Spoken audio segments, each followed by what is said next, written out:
Some stories are so crazy that you have to start at the beginning. And if you know today's guest, Don Dixon, you know this is one of those stories, so we're going to start at the beginning. This one just happens to be, well, my mother was a stripper. All that and more today on the Marketing Madmen podcast. They say marketing is a madman's game. So now we turn it over to the Marketing Madmen with Nick Constantino and Trip Job. Happy Saturday. Welcome to the Marketing Madmen. Trip Job and Nick Constantino here. You know, we're winding down season 2. I can't believe that. I cannot believe that we are. It's crazy to think, but it is coming to an end. So it's appropriate that we, about time we do the legends of marketing. Wax, Not us. Wax nostalgic.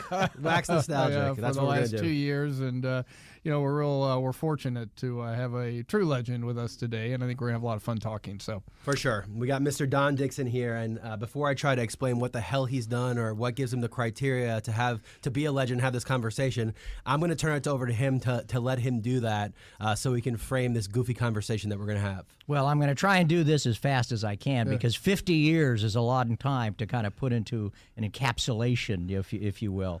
Let me start out. My mother was a stripper. So let's start there. My dad was. We're going to start on the pole. What a place to start. We're going to start on the pole. Let's start there. Back then. Marketing. No. It was pasties. They were pasties, so we're all good. There was no pictures ever crossed the threshold of the house. So my mom was a stripper. My dad was a naval aviator, Navy fighter pilot. So go from there. 17 schools, growing up, lived in a bunch of countries. Ended up San Diego State, 5 years at the beach. Couldn't get any better than that. Yeah. Absolutely. Love it. I used to live there. I love it out there. Tried to play golf. Didn't quite make it, but, I had a good time. I ended up running golf tournaments for the first few years out of college. Okay. Then I ended up going back to New York and got a job at Dancer, Fitzgerald, and Sample Advertising. If you watch Mad Men, a.k.a. the name of the show here, you've heard of it, DFS. I worked on Hamm's Beer, Legs Pantyhose. You can blame me. I signed Bruce Jenner for Wheaties. I also signed Mark Spitz for Schick. So, those were the halcyon days, if you will. Did that for several years, and then I ended up getting a job, which I'm going to tell a little story about it in a few minutes. I ended up going to Anheuser-Busch as their first director of sports programming and entertainment. Wow. Which was just a career maker. I mean, you can just imagine. But groundbreaking. Everyone's got one now, but back then, this was pushing the limit. You didn't have a sports marketing division. You didn't have sponsorship. No, this was their first foray into that. Right. Did Anheuser-Busch, had a great time there for several years. Then I ended up going to New York and kind of opening my own company with the guys who created the egg for Legs Pantyhose. Yep. Crazy. Did that. There at the agency, and then they got sold to Saatchi & Saatchi Advertising. Yeah. So I was a partner. I ended up going in. I got named chairman of Saatchi & Saatchi Marketing Services Worldwide. Wow. So lived all over the world, did a bunch of work with a bunch of Olympics, had a great time. They lost their minds. I mean, the Saatchi brothers absolutely lost their minds. I mean, these guys were nuts. Got the business back, kept it independent, and then I sold it to Cox Enterprises. There you go. Cox Enterprises, spectacular company. You know it. They're amazing. Jim Kennedy, the leadership there is absolutely the best. Legends in Atlanta. Yeah. So I stayed at Cox until I hit the magic age, if you will. And I graduated from Cox. Ended up working for Mayor Reed for a few years, running integrated marketing and partnerships for the city of Atlanta. The new mayor came in.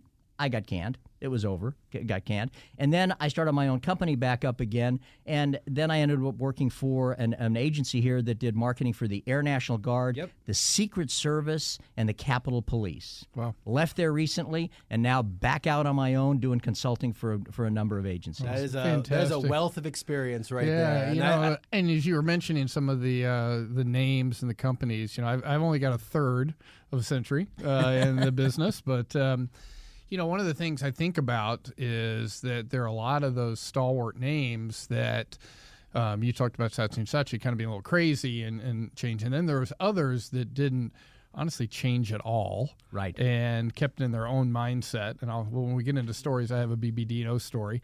Know a bunch of people from there. But then you get to like Cox where they had a long-term view, but my sense is they probably allowed things to evolve with the times. It's interesting about Cox. Cox is never first in. Yeah. They're always second in, but they're the best. They're the most well-planned. Absolutely. I've heard a lot about their incubator program also, and the companies that have come up through that incubator program. And look, I think, you legacy out. Mama Cox is aging out now, and there's different people coming up, and they sold their media, a lot of the media business and the radio stations and all that stuff. Actually, just yesterday, Cox had sold the radio stations to Apollo. Right. Apollo just sold their Houston cluster over to Radio 1. So you're seeing that change quickly. So the landscape of that has changed a ton. And I think they were smart to downsize to a certain capacity to focus on core competencies, because the automotive space is booming right now. Well, I worked on autotrader.com. Kelly Blue Book and Auto Trader, they ran a monopoly on that space. If you're an car dealership, you have to work with Auto Trader. They've almost pulled that monopoly. And once you have that, why leave high margin for new things, especially in economic downturn? So I think they're being run particularly well. The fascinating thing about Cox is they are egoless. I mean, if you go through the management and you look at everybody, it's all about the company. Jim Kennedy is certainly not seeking press. Taylor is not seeking press. They just don't. They let the business speak for itself. They hire really, except for me, really smart people, and they let them do their jobs. And they're not worried about quarter to quarter. No.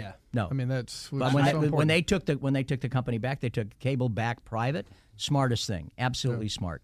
Because they can invest. They don't get beat up every quarter. Like what's your profit every quarter? It's amazing for sure. Well, look, all that wealth of experience. I think this is a good time to start telling some funny stories, some goofy stories, some horror stories. And what I like to do is, let's go into the story and then let's make this applicable to nowadays. What we've learned, what's changed, what Tripp and I think, because it's really, this is meant to be a learning thing. And with all that experience, what do you have for up and comers, for people who, what you just told, that path? Those paths don't exist anymore. Yeah. Those paths are paths that made this country great, but it's not easy to just pave your way into all those different places, especially starting with the stripper mother. That's probably the hardest criteria out of all of it. So let's get at it. Let's start with a story, and let's have a little moral. Sounds good. Yeah. I think probably the most appropriate place to start is how I got to Anheuser-Busch, because that kind of put me on the map to semi-greatness, if you will.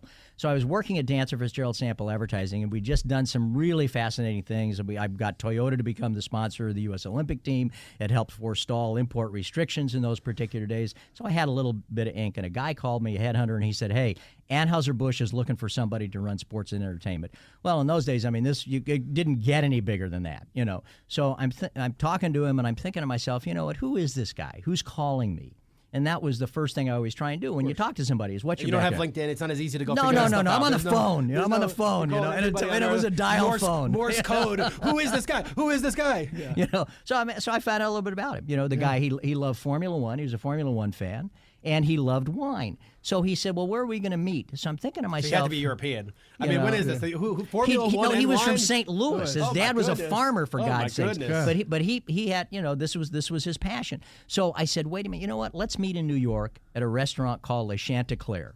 Well, Le Chantecler was a restaurant that was the epicenter for motorsports and celebrities on 49th Street off of 6th Avenue.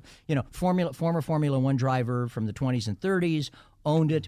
And I had met the guy because we had done some stuff with Dancer with Toyota, because we sponsored the Watkins Glen Grand Prix. Okay. Well, one night after a big press event, it's about, we all leave the place, and the coat check lady had put all of the coats out. Everybody got their coats. Everybody leaves. I'm about a block down, and I went, wait a minute. Nobody tipped the hat check girl. So I go back, the door's closed, I knock on the door, and Renee Dreyfuss, the owner, opens it up. Yes, Don. And I said, we forgot to tip the hat check girl. And I give him $100. And he goes, he says, my wife will be very appreciative. So every time I'd come back after that, he was like, Don, blah, blah, blah, nice guy. So I'm going to meet this guy, the headhunter. So I go into the restaurant the morning I'm supposed to meet him, and I hand him my picture. Because on the wall is everybody who's anybody, So I said, put my picture on the wall and make sure I have a nice night. Yeah. The guy comes in, he sits at the bar. I'm right next to Tom Brokaw. Wow. So I am. So we sit down to dinner. Place is packed. It's a Friday night. We have the best table. It's waiting there for us. Nobody's being seated. Guy brings a 61 Latour to the table. I'm like, oh my God. So brings over celebrities, the president of CBS, who I'd met with that day. Came in, everything's set. It's perfect night. The guy says to me, you definitely are the guy that should be running sports. Are you trying to get a job or marry this guy? Back in the day, you're popping the question here. Well, I also did that with my wife, but that's a different story. Yeah. So he leaves. He leaves. So at the end of the day, I go back home. He gets a call. He says, "Did you get the job?" I said, "Yes, I got the job." 2 days later, I get the picture in the mail and the bill.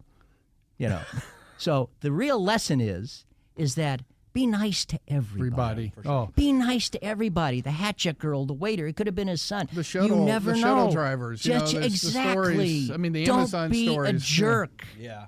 Don't be a jerk. It's simple. And that's applicable. I mean, I'll tell you one thing. When I lived in Vegas, I was 24 years old, and I walked into a nightclub. I got everything for free. Why in Christ's name would I get anything for free? I had no money. Yeah. Who was I? But because I was nice, and they know that $10 was the last $10 I have, and I would give, I got taken care of like a king in Vegas. Everything was free all the time because I was straight up honest to the people, and I tipped what I had, even though that money coming out of my pocket was more than anybody else that was tipping out of their pocket. So I agree. It is I'm an over tipper. It's kind of what I do. Maybe because my mother was a stripper. I don't know. I mean, maybe that was Why kind does he of have so a many dollar genetic bills? This is so odd. Why is everything in singles? You can't pay a mortgage in singles. But it kind of goes along with the lines that be always open. Get on, stop looking at your phone, shake hands, meet people, have a conversation. You never know where something is going to benefit you. Well, and look, I'm in a business today where I deal with a lot of C-suite. All right, and so that part still has assistants, office assistants, and one of the keys have always been is you're not going to get the CEO or the CFO directly. You get their assistant, and you start up a conversation. You start to learn about them, and guess what? Then when you need to get the CEO, it's so much easier. So two things. One, you're completely right, but you can't ask right away. You got to time that thing right completely. No question. You have to have the right time to ask for those things, right? Always. And two, you can't be afraid to ask for favors, but you better damn well be ready to pay that favor back or in advance pay that favor. Right. It's a shame that people are not more. I tell people all the time, ask me. The worst I can say is no. Ask me. You need tickets to the Braves? You want front row? You want this? Listen, ask me. The worst thing I can say is no. People want to help, by and large. People want to help. Absolutely, 100% agree. We're going to come back to that in the next section, and I think we're going to have a lot more fun stories as well and lessons. So you're listening to the Marketing Madmen on Extra 106.3.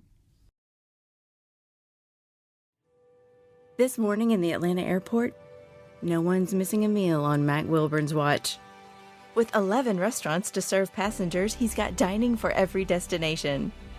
And it all started when Mac talked with First Horizon Bank about opening a franchise in the airport. Now it's open for business and cleared for takeoff. First Horizon Bank. Let's find a way. Go to firsthorizon.com/Mac. First Horizon Bank, member FDIC.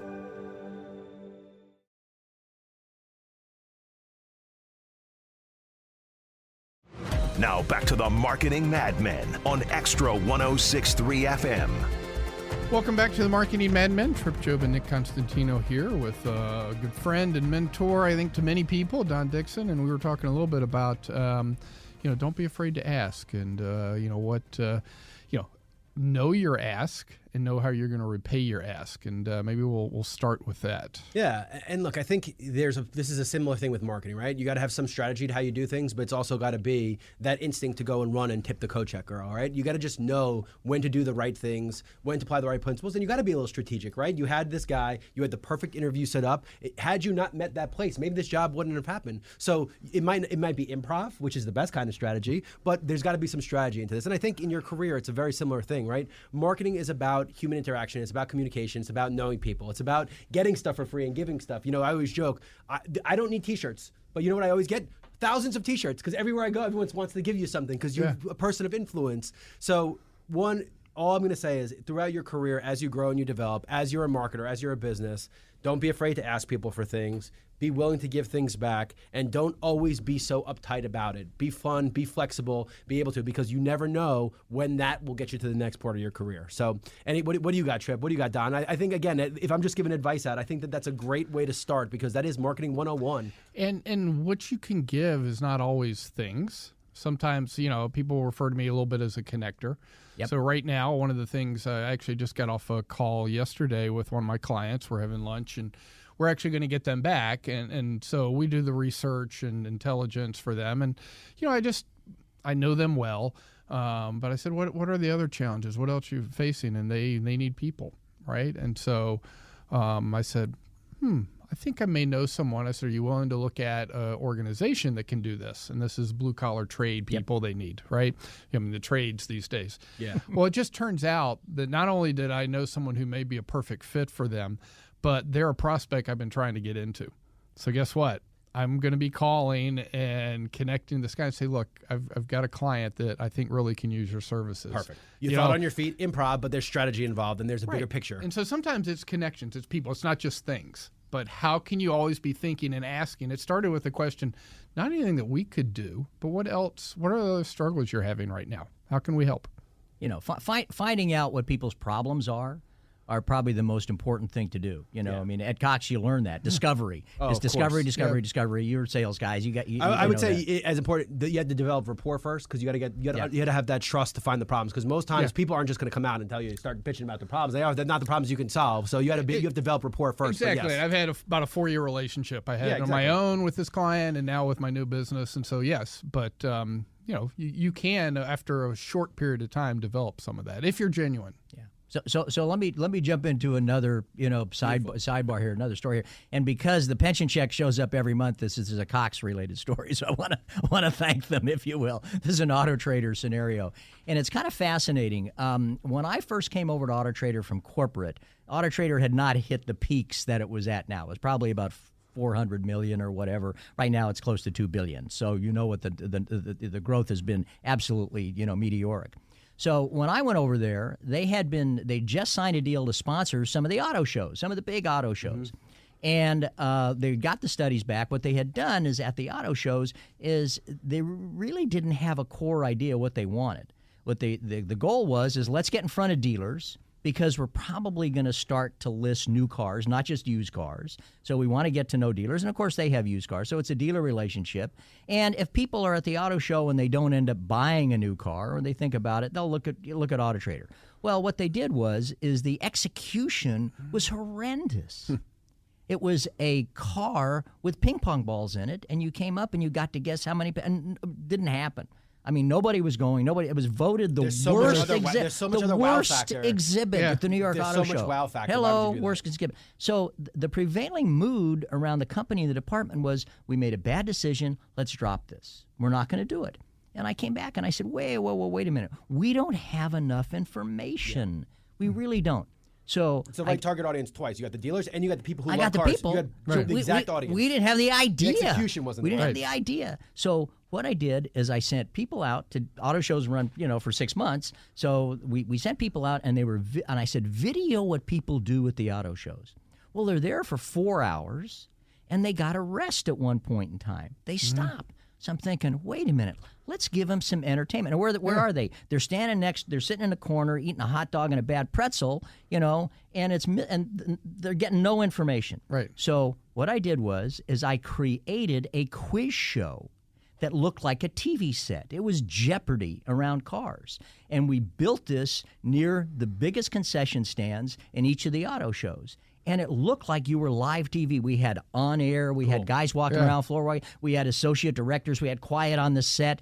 We hired a guy who had done some quiz shows on TV. And it was quiz show, but it was Jeopardy. It was cars and movies, cars and celebrities, cars and music. People would vie to get on. And what would they win?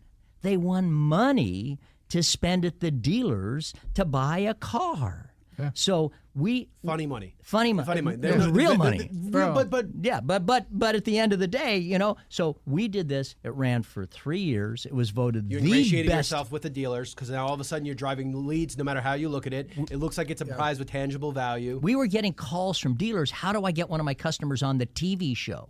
We were streaming it to nobody. Right. But at the end of the day, it was all about the idea, because we went in, and the lesson is on the surface, don't change your mind until you really deep dive. What is the consumer behavior? Yeah. Not just the data. We've talked about this before we got on the show. That's the intuition. And get some creative, smart people Yeah. to sit around and say, okay, what do I do with this knowledge that will engage with the There it is. consumer? The data was right. It was the right consumer. You're just Oh, doing yeah. the wrong things. We just did- I thought personally, the way the story was going, and with Don's past Yeah. and his stripper mother, that he was going to simply say that he invented the hot chicks in small outfits at auto shows. I thought that's where this was going. I am happy it didn't, but I Yeah, thought I this was think going to that be. was- I think- I was the guy that invented. doing the putting math. pretty I think girl that's next to the car 1962, in the and, I thought that's where we were going. So I'm glad it went that way because that's actually there's tangible benefit from that. And again, we're not allowed to say hot chicks in bathing suits anymore. But No, you can't. I think that is, again, I think you're completely right. The data was right. It was the right people. You had the dealerships. You can ingratiate with the dealers. You had the right people who were the most highest affinities towards Auto Trader, right? If you're going to go to a car show to look at cars, you're probably going to browse cars somewhere, right? I'm exactly that guy. I go to every auto show, and I'm that guy that will look through cars, used cars, new cars. I don't need to buy a new car, but if one caught my attention, shit, I might go buy a new car. So Right. And I think that's the approach, unfortunately, the wrong approach many people take at shows is it's all about the product and it's not about the customer. Yeah. The other thing too, the other what do you get out of this is when we came back and said here's what it's going to cost to do this because it's an expensive proposition. Right. Kudos to Cox and management and the Auto Trader, John Kovac and Clark Wood and the guys who basically signed off on the idea was this was going to be expensive. But they knew that if we did this show in a shabby way, if we just put a desk out and had a guy with a mic, it was going to crater. You have to create presence. You have to create size. You have to create impact. Yeah. In if you've got a good enough idea, invest in it or don't do it. Yeah, Don't do something reach, half-ass. That across a So one of sponsorship my highlights of my career was when I was running sales and marketing for Belgard. And so the Philadelphia Flower Show, which has been running for, 50 years. Actually, I guess the original, I saw a plaque the other day. I mean, it goes back to, hundreds of years ago. But, it's a 2-week event, essentially, in downtown Philadelphia. And we got a call, it's always in February or March, we got a call in late November that the 18-year sponsor in our space had backed out.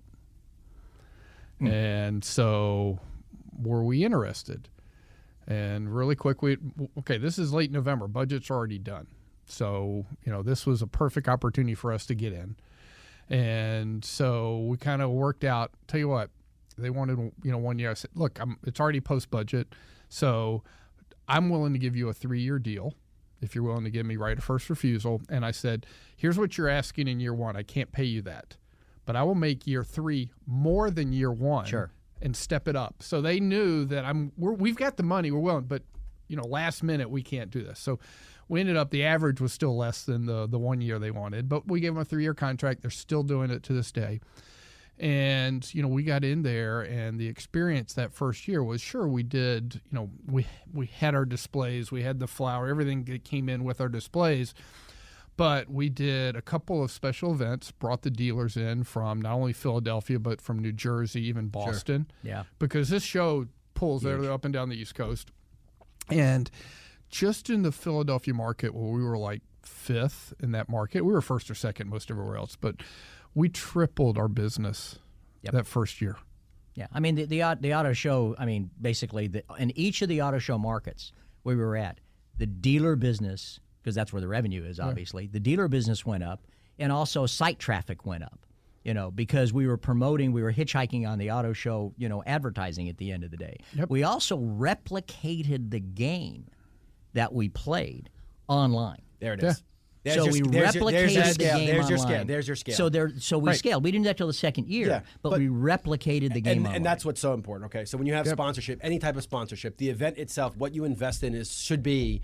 Let's not give it a number, but should be only a percentage of what you invest. The actification, the amplification, the scalability. If you are not having those conversations, then you are poorly investing your money in a sponsorship. Ironically, this build one of the biggest sponsors we have is Truist Bank, and that was the conversation. And when it was SunTrust, they put a billboard up. You know why they put the billboard up on the park? Because when they almost ran out of business in the recession, everybody did. So they wanted to make sure people knew that they had made it. They were there and they made it through. So they sponsored the stadium. Do you know what their plans were after that? What do you mean? Yeah, what do we do now? You have a billboard. No one even knows what SunTrust is. What happens when people see you on TV when they don't even know what it is? What's the amplification? We are on the back part of a 10-year partnership because of that opportunity. Is how can we amplify it? How can we extend it? Because you know what that doesn't do? It doesn't tell a story at all. right? You know what sports talk radio does? It tells a story. It amplifies. It makes it personal. It makes it hyper local. If you don't have methods built in to amplify and extend the reach and frequency of your message and drive additional engagement, you are spending a big check for almost nothing when you're going to quantify it in the back end. And great point. And so that first year, we didn't know all the things we could do, but we learned by being there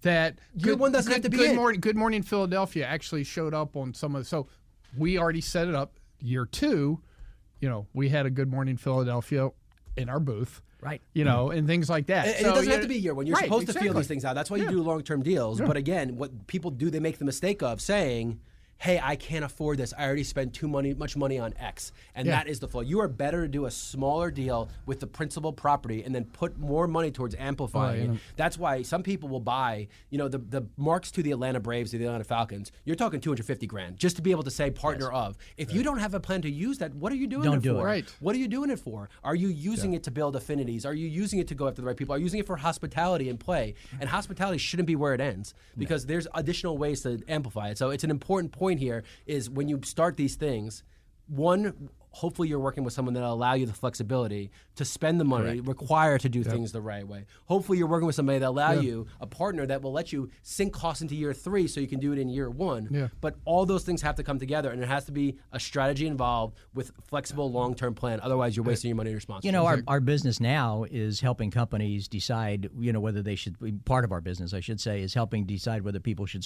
become a sponsor. The first thing we do is we come up with a plan, an activation plan. Yeah. Here's what you're going to have to spend. Here's what you're going to get out of it. Here's what your ROI is going to be. The access to the rights, the buying, opportunity. That's the back end.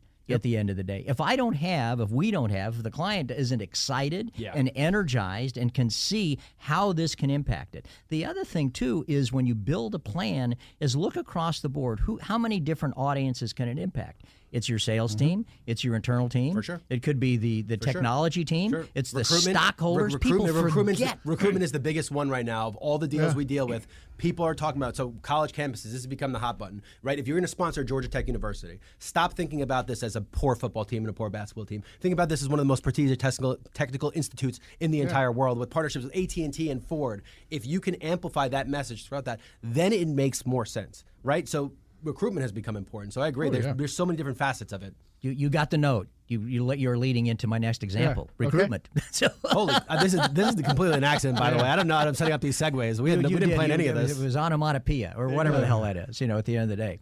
The agency I worked for recently, we did a lot of work for the Air National Guard doing recruiting. And that's got to be a fascinating business. Before we even start, just give a second, talk about that, because I find it fascinating that how much money is spent on this recruitment mechanism. I mean, Russia's just telling everybody you can't leave the country, you're coming to war. Literally, they just came out today and said that you will, if you do not sign up to be conscripted, you will have your passport taken away, you will have your houses seized. They are forcing people to pretty much go to war. We did not go that far. We decided that was not a good idea. We thought about it, but it wasn't a good idea. When we got the Air National Guard account, they had the lowest awareness of any military branch. They'd not been marketing for 3 years. We had in America at the time had the lowest interest in a military career historically. Belief in national institutions is, as you can imagine, is way down. Yes. So how do we create awareness? And everybody's going, I don't want to go overseas. I don't want to get shot. You're still in the middle. This was 3 years ago. They're still in the middle of going over to Afghanistan and Iraq and Iran, whatever. And it was danger zone. So this is not a good thing. So we said, wait a minute. What do they understand about the mission? So we did a lot of focus groups. And what we found out is that they didn't understand that 90% of the mission of an Air National Guardsman is here in the United States. Yeah. And it's natural disasters. And if we also did a lot of psychographic research, at the end of the day, what we found was millennials are givers. Yeah. They want to help their local community. How do I contribute? Well, this is a great way for you to get free college tuition, get health care. Big issues with health care. Risk reward. Right. Risk reward. Well, you got, and you can enhance your skills. You can pick the schools that you want to go to. Air National Guard is probably one of the most technologically oriented military services. So you're getting people who are data heads and nerd heads are joining this, and we focused on that. But the first thing we had to do is we had to create awareness. Okay, that's not data. It's what's the idea to create awareness. Yeah. So what we did is we took over major transportation hubs.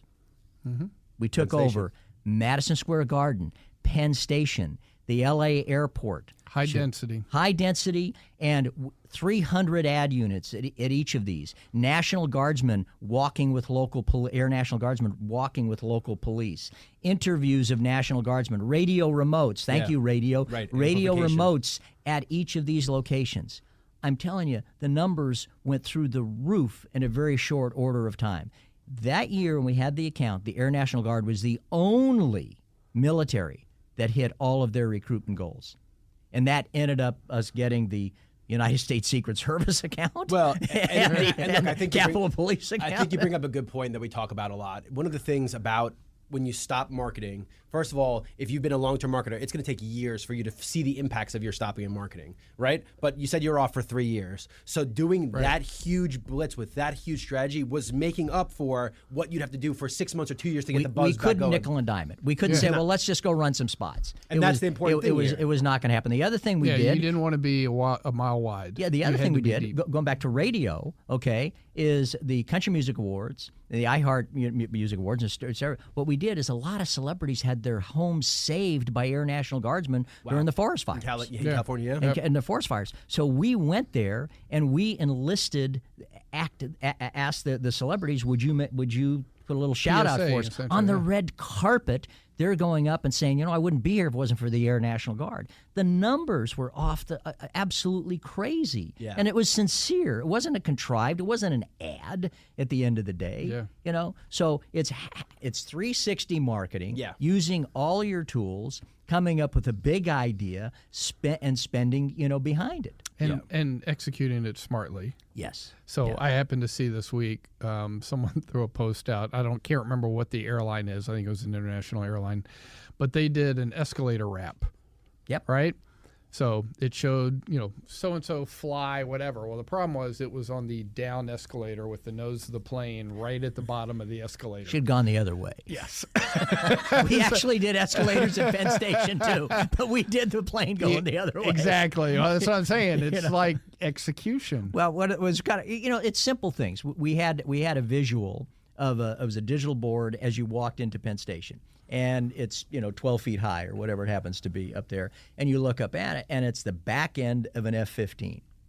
And as people walked up, it was motion activated, and the burners would go off. Cool. Oh wow, yeah. And you'd hear the sound, and we got Penn Station to install sound. So when you come up, all of a sudden you'd hear this, you had to look. You had to look. So, again, idea. But I have to fully imagine executed. that's a lot of moving parts. There's a lot to get that functioning, right? Just between MTA and individual institution owners, all the media partners, you're talking of a massive endeavor. How long did it take to plan that, execute that?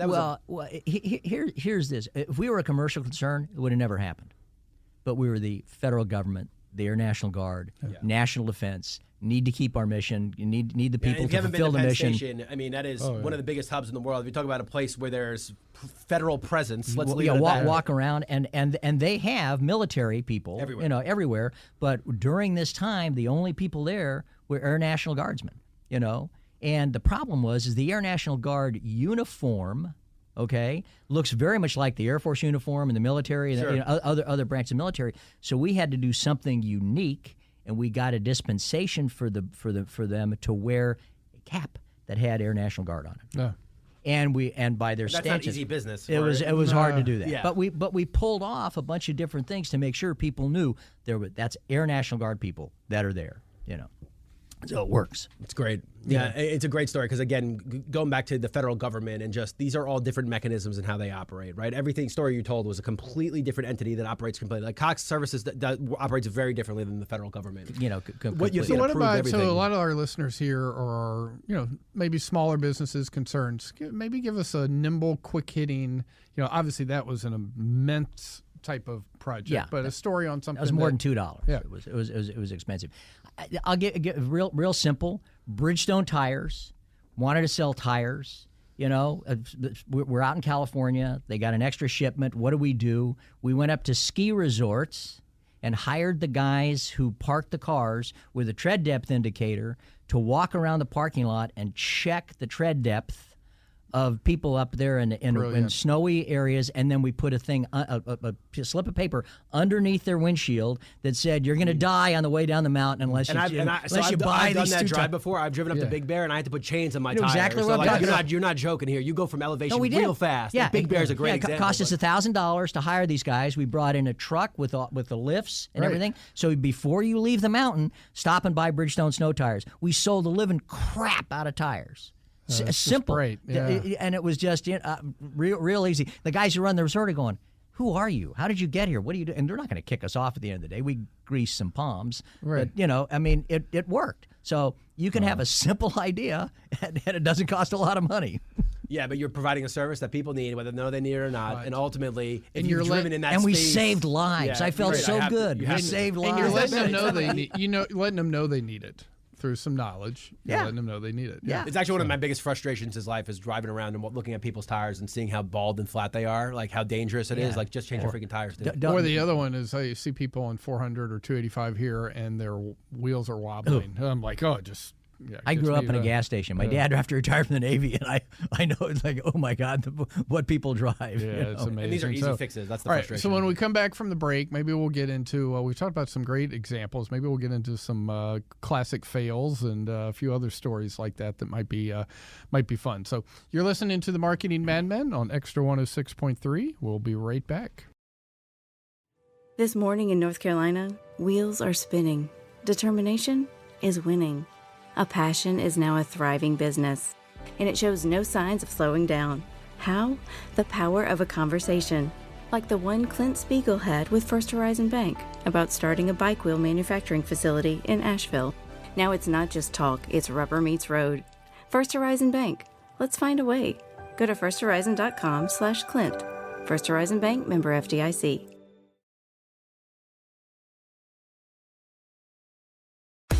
Now back to the Marketing Madmen on Extra 106.3 FM.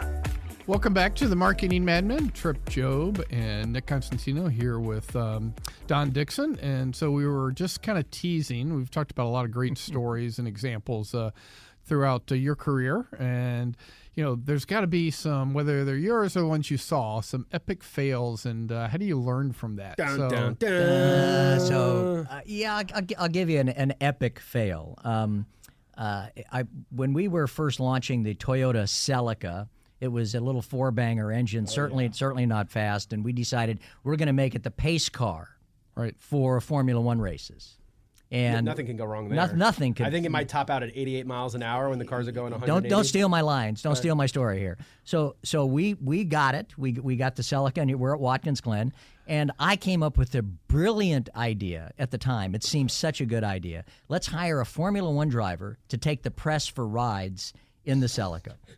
I mean, the Motor Trend, all the magazines, New York Times automotive section, we're going to get so much positive ink out of this. And I hire a guy, sight unseen, never talked to him, just through a friend of a friend, Jody Scheckter, a South African, who eventually went on to win the Formula One championship driving Ferrari, and, great guy. So we get to Watkins Glen. First thing I do is I miss the time his plane comes in, so I don't pick him up at the plane. He's not a happy guy, to say the least. He's got to take a cab to Watkins Glen from New York City. It cost him $100. He was not pleased. He shows up. He gets in late at his hotel. He has no dinner. The next morning, first thing, we're going press riding on the Watkins Glen track. He shows up, and we pull out the Toyota Celica. It's a prototype. Which means that probably not everything works on it. The first guy we take is the editor of Motor Trend magazine. Jody jumps in. Motor Trend guy jumps in. They take off, and it starts raining. As they drive around the track, the defrosters are not hooked up. The windshield wipers are not hooked up. And he's driving around Watkins Glen scaring the living crap out of this guy. And as he pulls up after his lap, and there's 20 press lined up there, the vice president of marketing from Toyota is there, and I'm standing there, Mr. Great Idea Don. Jody Scheckter jumps out, and not a stage voice goes, effing piece of shit. And that was a fail. An unbelievable fail. You got me, but I have a much smaller one. But back late 90s, you remember we were launched a new product, and this actually went into the B2B stores kind of environment. So you remember at that point we started to see a lot more in the grocery stores, the floor vinyls. Yes. Right? Yeah. So we're like, no one had ever done that in our industry, and it was like, this is a great way to get across because printers would come in and they kind of go to their normal area. Yeah. So our customers loved them or whatever. The fail was about a couple months in, I'm going to say a third of our customers go, did you test these on painted concrete floors? Ouch. They basically pulled the paint off when you go to move them. Not they were good. Designed for not good tile in grocery stores. A good friend of mine actually has a brand new product right now. It's fascinating. It's called Red Wax, and if you wax your floors with it, and if any water gets on it, the floor automatically turns red at that spot, so you know to clean it up. So it cuts back on the slip and falls, which is a $4 billion liability industry. Lawyers, those slip and fall lawyers. Yeah, I mean, we got a meeting with a bunch of lawyers here in a couple of weeks. To do that. Well, considering that, I've had a perfect marketing career, never had a fail. Let's segue into a different conversation. So let's talk about tips for a young marketer. We had Joanne Harold on a couple of weeks ago, and she was talking about how she started as Grimace at McDonald's. She's a great lady. And let's talk just, if you had to give some advice to a 21-year-old, 25-year-old that's just getting started. So my quick 2 cents is try everything. Don't be afraid to make mistakes.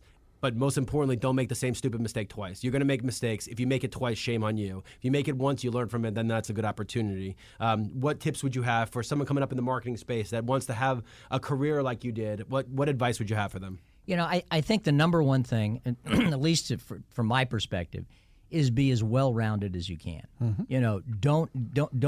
Don't be I'm data guy. All I'm doing is data guy. Or I am just a creative guy. Or I am just a strategy guy. You need to have exposure and ideally work in each particular area. In the past, agencies, and I think some of them still do, agencies will have a training program where you spend 3 weeks here, 4 weeks here, 3 weeks here, and at least you understand the lexicon, and more importantly, you understand the business problems facing each of the particular areas of the business. Now we want social media experts or digital marketing experts, and I agree. I was a generalist. It's too narrow cast, and it's fine. It's okay. But what happens is I don't believe you can ever come up with the big idea. The idea is everything. Data's Data's great. You got to have data because that proves whether you should continue to work there or not. But if you are that person, ask to get on some of the projects that are the bigger projects, so you see what's going on and you can be involved with the other parts. Of whether it's the agency or the marketing department, et cetera. Yeah, the other thing that I find is, and I've been lucky enough that my kids listen to this one thing that I told them, both of them are marketing, is be the first there every morning and the last one out at night. You don't have to be the smartest, but just outwork everybody. Take an ownership mentality. If you don't have an ownership mentality, you will always be a worker. You will always be working for someone. Even if you work for someone, believe that own what you work on at the end of the day.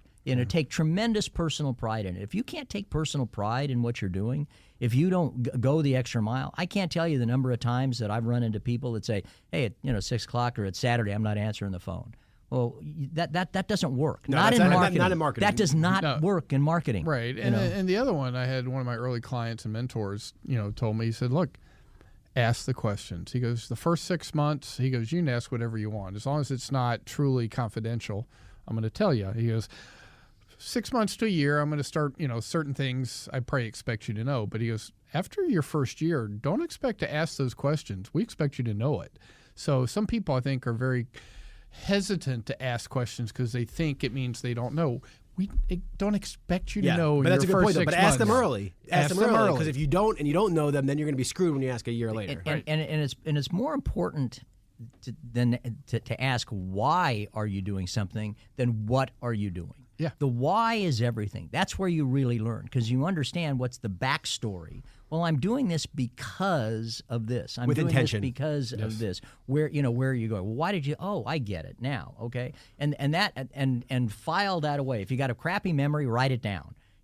I mean, the history of what's gone on, through the career is what basically makes you, better at what you're doing today. For sure. I have a good last one too. How about don't come to me with problems, come with solutions. And here's the easiest way in the world. And this is an old saying. Rahm Emanuel, when he was the chief of staff for Obama, he would say, people would come and they'd say, I have a private question. Oh, well, what is the problem? They go, that's not a problem. You need 2 solutions. He will pick which one he likes best. Yeah, Cody Keenan's my godson, and he was Obama's writer, head speech writer. And he tells a story, the same thing. Obama, don't you dare walk in unless I got a problem, and here's what I propose to do. Here's 2 solutions. We can pick which one is the best, but do not go to people with problems. They don't need to hear your problems. Think of a well-crafted solution as to what you can do to fix the problem, and you will always succeed. You will always succeed because too many people bring too many problems.